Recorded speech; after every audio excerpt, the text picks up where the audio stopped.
Depuis l'an 2000, Nantes devient chaque année la capitale européenne de la science-fiction. Les Utopiales accueillent les plus grands noms de la SF, Michael Moorcock, fondateur de la revue d'avant-garde New Worlds, Norman Spinrad, auteur anarchiste qui a dû quitter les États-Unis pour l'Europe, et Robert Charles Wilson, dont le roman Spin a reçu le Goncourt de la science-fiction, le prix Hugo. Première question, est-ce qu'au XXIe siècle, compte tenu des progrès fulgurants de la science, le genre science-fiction n'aurait pas pris un petit coup de vieux?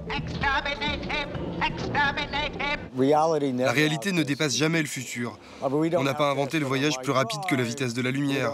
On n'a pas de robot intelligent.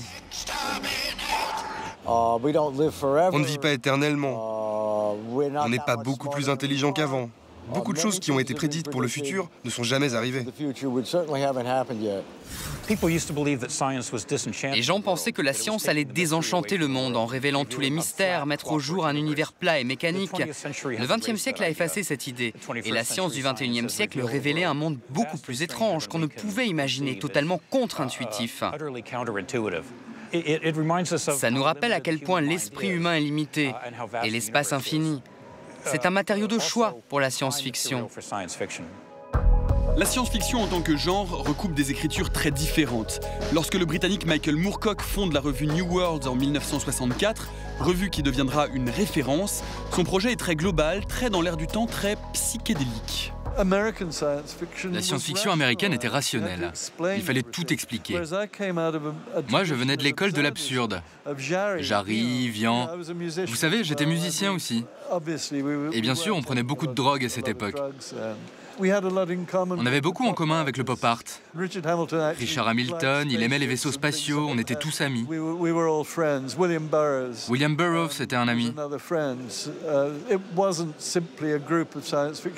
Ce n'était pas juste un groupe d'écrivains de science-fiction.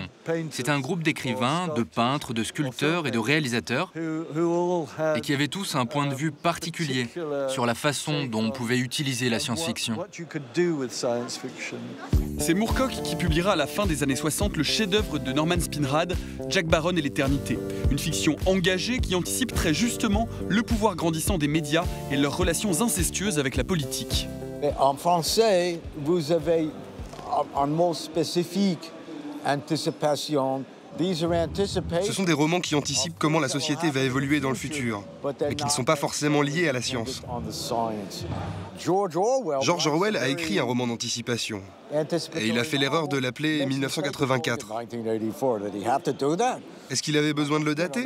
C'est une erreur. Jack Baron, c'est un roman à propos de l'élection présidentielle américaine. Est-ce que je dis en quelle année ça se passe? Non. Sinon, le roman serait déjà complètement dépassé. La science-fiction a toujours été politique.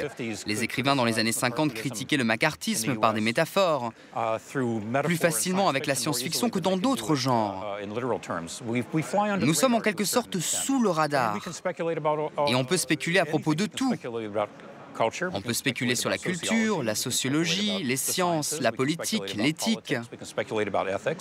La science-fiction est un outil multi-usage. C'est en quelque sorte le couteau suisse de la littérature. Mais aujourd'hui, face à l'extrême réalisme des effets spéciaux numériques dernier cri dans les films à gros budget qui se multiplient, le couteau suisse s'émousse, le cinéma de science-fiction ne finirait-il pas par tailler quelques croupières à la littérature? J'ai bien peur que pour la majeure partie des gens, la science-fiction soit devenue une nouvelle sorte de fiction en costume. Et ça m'affecte un peu. D'un point de vue commercial, ça met une certaine pression sur les écrivains en les poussant à se limiter à cette vision de la science-fiction. Je pense que c'est probablement le meilleur endroit pour la science-fiction aujourd'hui. Je n'y trouve plus grand-chose d'intéressant de toute façon, en tant que fiction. J'adore John Carter, par exemple. Il a eu d'affreuses critiques aux États-Unis. Mais je l'ai vu 5 fois et j'ai acheté un lecteur de Blu-ray exprès pour revoir John Carter. Mais ça n'a plus rien à voir avec ce que j'ai voulu faire.